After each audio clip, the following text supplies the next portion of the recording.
Shalom, selamat pagi Bapak Ibu Saudara yang dikasihi Tuhan. Kita berjumpa lagi dalam acara Renungan Pagi Spiritual Life. Pagi hari ini kita akan melanjutkan pembacaan Alkitab kita yang sekarang terambil dari Kejadian pasal 2 ayat 18 sampai 22.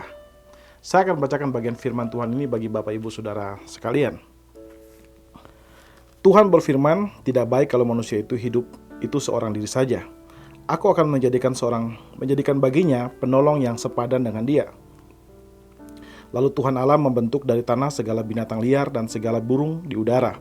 Semuanya itu dibawa kepada manusia itu untuk melihat bagaimana ia menamainya.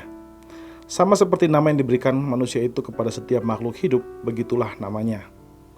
Manusia itu memberi nama kepada segala ternak, kepada burung di udara dan kepada segala binatang liar, tetapi baginya tidak didapati penolong yang sepadan dengan dia.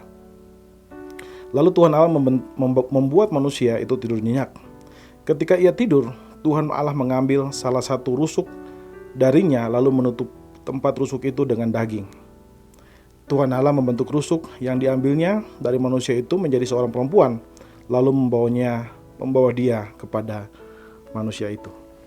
Saudara yang dikasihi Tuhan, di dalam perikop yang baru saja kita baca, dijelaskan tentang kisah manusia di Taman Eden. Ayat-ayat ini menjelaskan bahwa Tuhan melihat tidak baik kalau manusia itu hidup seorang diri saja. Lalu Tuhan menciptakan Hawa untuk menjadi penolong bagi Adam yang saat itu tinggal sendirian di dalam Taman Eden. Saudara, ada dua hal yang bisa kita lihat bagaimana kebenaran ini bisa mengajarkan kepada kita hal-hal yang penting.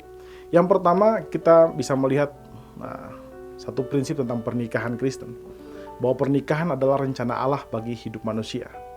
Allah menciptakan Hawa sebagai penolong bagi Adam. Hawa adalah pemberian Allah bagi kebutuhan Adam. Karena itu saudara, pernikahan adalah rencana Allah agar manusia memiliki penolong yang sepadan dengan dia. Kebenaran ini mengajarkan kita untuk menjaga pernikahan kita. Pernikahan adalah pemberian Allah bagi kebutuhan kita. Karena itu saudara, marilah kita menjaga hubungan pernikahan kita dengan baik dan penuh hormat kepada rencana Allah atas hidup kita. Hal yang kedua yang bisa kita pelajari adalah bagaimana manusia merupakan makhluk sosial. Ayat-ayat ini berbicara tentang kebutuhan dasar manusia, yaitu sebagai makhluk sosial. Manusia membutuhkan hubungan sosial untuk melengkapi dirinya. Manusia tidak diciptakan untuk hidup dalam kesendirian. Sebaliknya, Allah melihat tidak baik kalau manusia itu hidup seorang diri. Kemudian Allah menciptakan Hawa yang bisa mendampingi Adam. Ini berarti bahwa manusia diciptakan untuk mendampingi atau hidup berdampingan dengan sesamanya. Kalau kita lihat, Hawa memang memiliki perbedaan dengan Adam. Dari struktur fisiologinya, struktur fisiknya, tentu mereka berbeda. Tapi perbedaan di sini tidak menjadi penghalang bagi mereka. Sebaliknya, perbedaan itu telah menjadi pelengkap bagi Adam. Saudara, kebenaran ini mengajarkan bahwa perbedaan kita dengan sesama kita, baik karakter dan keunikan-keunikan kita dan juga hobi kita dan sebagainya, itu bukanlah penghalang bagi relasi sosial kita. Seharusnya perbedaan-perbedaan itu harus dilihat sebagai sesuatu yang melengkapi diri kita. Kita mungkin tidak punya bagian dalam area tertentu, tapi orang lain punya kelebihan dalam area itu, dan kita bisa bekerja sama supaya kita bisa saling melengkapi satu dengan yang lain. Dengan demikian, kita bisa saling menyempurnakan diri di dalam sebuah relasi atau komunitas. Saudara, renungan pagi ini mengajarkan kita dua hal. Pertama, untuk menghormati pernikahan kita sebagai bagian dari rencana Allah. Dan yang kedua, untuk mengasihi dan melihat kehadiran orang lain di sekitar kita sebagai penolong. Termasuk menerima perbedaan-perbedaan di antara kita yang bukan membuat kita saling berkonflik satu dengan yang lain, tetapi justru memperkaya hubungan kita satu dengan yang lain. Amin. Saudara, mari kita mengambil waktu sejenak untuk merenungkan firman Tuhan yang baru saja kita dengarkan. Saudara, apakah saudara saat ini sedang tidak menyukai orang tertentu di sekitar saudara karena ia memiliki beberapa karakter yang berbeda dengan saudara? Saudara, marilah kita mengambil waktu sejenak untuk mendoakan hal tersebut. Berdoalah meminta anugerah Tuhan melalui Roh Kudus untuk memberikan kepada saudara kemampuan untuk dapat mengasihi semua orang, termasuk orang-orang yang memiliki keunikan yang berbeda dengan kita.